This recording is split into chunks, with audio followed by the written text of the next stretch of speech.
Check 1, 2. Go! Curious about real estate? Yes! Then you've come to the right place. Get the knowledge you need. Get over the fear and get started. This is the Michael Quarles Real Estate Show with your host, Michael Quarles.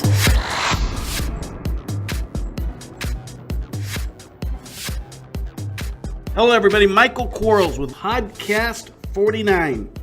Today we have 5 questions that have been asked by real estate investors who need to know.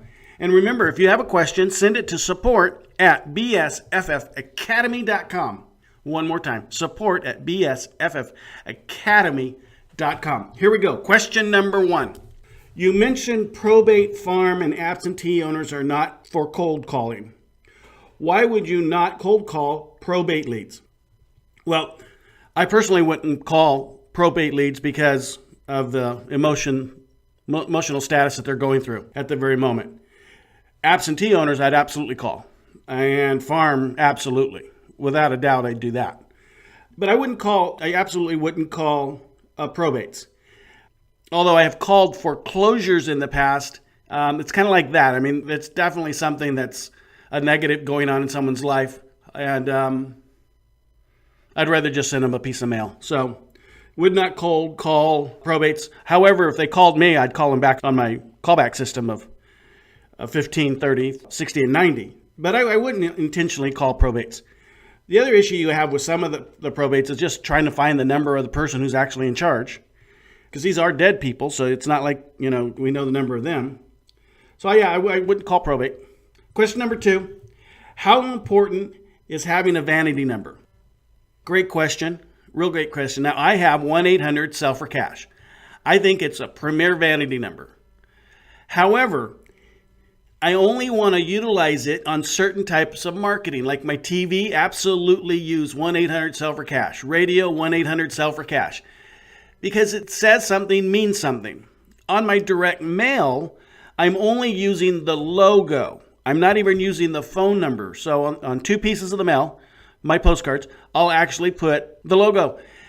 And on my professional letter, I use that on my as my letterhead. But everything else has a local phone number. I mean, I want people to think I'm local. So when I'm marketing out of state, cross country, I'm going to get a cross country phone number and I'm going to have them call that. It's so much easier for people. But if I'm doing radio or TV and postcards and professional, then I'll use my logo for postcards, professional letters. And then I'll use the number 1-800-SELL for cash. So as far as an importance perspective goes, unless you can get a really, really, really good one, and I have a really good one, I wouldn't go with vanity. I think it's going to take too much time away from what you really want to do. Stick to local phone numbers and fall forward. Question number 3. How do you handle a seller who is very cooperative and has let you inspect their house, but is demanding that you give them an offer over the telephone instead of meeting face-to-face, which would not allow you to go over the seller presentation? Well, no, that's not actually true. In fact, I don't want to see the seller. I have seen enough sellers. I know what they look like. Their head's on top, their feet's on the bottom. I don't need to know them anymore. I've seen enough front doors. I know how to knock on a door. I know what a house looks like. It's got bedrooms, walls, bathrooms, kitchens. I don't really care about that stuff anymore. My job, and if I can negotiate over the phone with the seller, oh my goodness, that's such a better idea. Besides, a lot of our sellers are living out of city, out of state. They're across town, whatever it is. They don't want to meet us either. Sometimes the property's tenant occupied. They don't want to go there and mess up the tenant relationship they have. So by all means, if you can do the presentation over the phone, please do that. Please do that. I mean, man, that's all we do here. Alex's answer the phone and Ryan's negotiate. So we have a system that we never see the house. That doesn't mean we don't have people on the ground looking at the house after we contract it to make sure what we thought we knew is confirmed. But make the deal over the phone. It's so much easier. And by the way, on a side note, guys, I don't know if you know this or not, but now today's the day before my wife's birthday. However, that's not why I mentioned today. I'm not going to say how old she is because she'd probably not be my wife or hit me or something. But she's just cute anyway. It doesn't matter how old she is. But today is March 18th, 2015.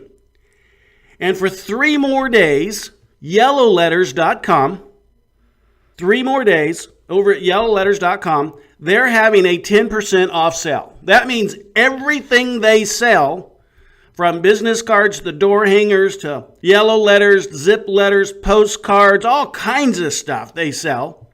Everything is 10% off between now and I believe it's Saturday. So today's the 18th. So until Saturday the 21st, everything over at Yellow Letters is on sale, 10% off. Just had to get that in there. Had to help them out as much as I can. Question number 4. Should investors be putting realtor signs in the front yards of houses they have under contract? Yes, because they have offered them for sale. They've bought the property. Inside of my agreement, it says I'm going to put a for sale sign in your front yard. And it's going to be a realtor sign. And my seller has agreed to it because I've gone over the contract and explained everything to them. I've even explained to them that I'm going to make a huge amount of money. I think we should be fair and honest with our sellers. Let them know what our intention is. It's okay. Now, I would much rather you also put one of your signs in the front yard, but not to try to sell the house. If you have a contract with a realtor who's going out there and making sure your house sells, then you don't want to try to go around them or anything by selling the house yourself. But you absolutely want to put a for sale sign out there that says, I buy houses. So everybody else that's walking down the street, driving down the street, visiting the house, they know that if they have a house to sell, they can call you. It's not about buying the house. It's about selling you another house. So absolutely, man, that would be great. We have these yellow signs. They say, I buy houses on them. We put them on the front yards. It's great. But as far as a realtor sign, absolutely. The only time that you wouldn't really want to put a realtor sign in the front yard is maybe the tenants don't yet know, or you've agreed with the seller not to do that, or you're not sure if you're going to sell it or keep it as a rental, that kind of stuff. But other than that, let your agent do whatever they need to do. Now, you know what? I know this because I'm a broker. Every for sale sign that's in the front yard gets about 8 calls a month from buyers that are looking around the neighborhood, see the house, call about it. That doesn't mean it's going to sell the house. The MLS is what's going to sell the house. But man, if we can help our agent, who's in turn going to help us by getting more buyer calls, let's do that. Let's help people help us and help them, and everybody's happy. I mean, these agents, some of them don't work real hard, but the ones that we hire, they're really good at what they do. They work hard. So let's benefit them every way we can.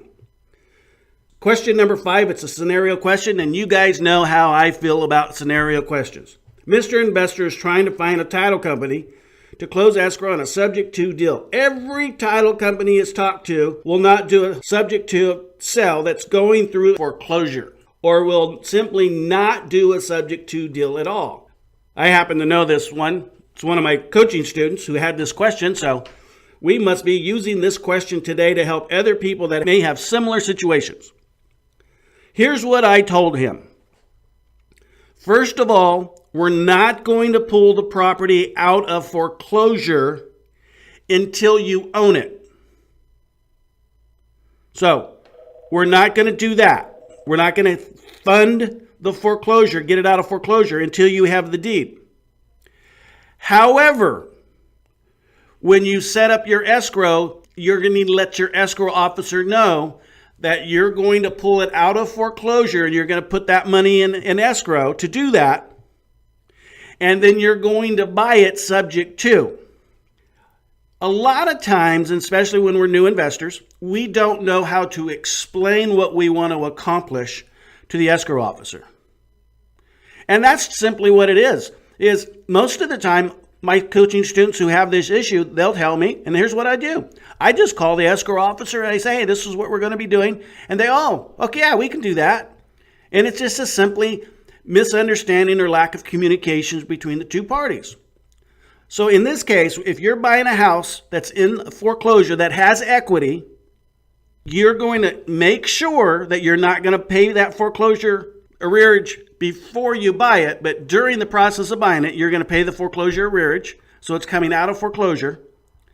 And then you're going to take the good loan at that point, subject to. And yes, the lender could go ahead and enact the accelerate the due on sale clause because now ownership transfers taking place. But what's key to this one is the investors can still buy the thing for cash.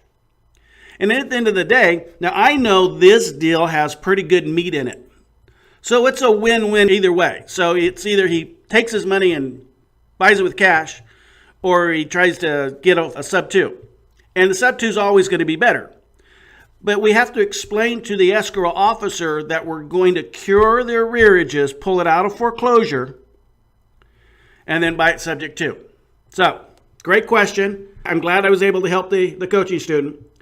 And remember, if you guys want to have your question asked and answered, send them to support@bsffacademy.com. Now, just to warn you guys, podcast 50 is tomorrow. We've got some great comments coming on podcast 50. Man, that's going to be a podcast everybody wants to listen to. That's going to be an outstanding podcast. I'm so looking forward to it. I've been looking forward to it for a long time now. I'm so blessed that I get to do this, and pinch me, I'm alive. Thanks so much, everybody. You guys have a great day. Until next time. Bye-bye.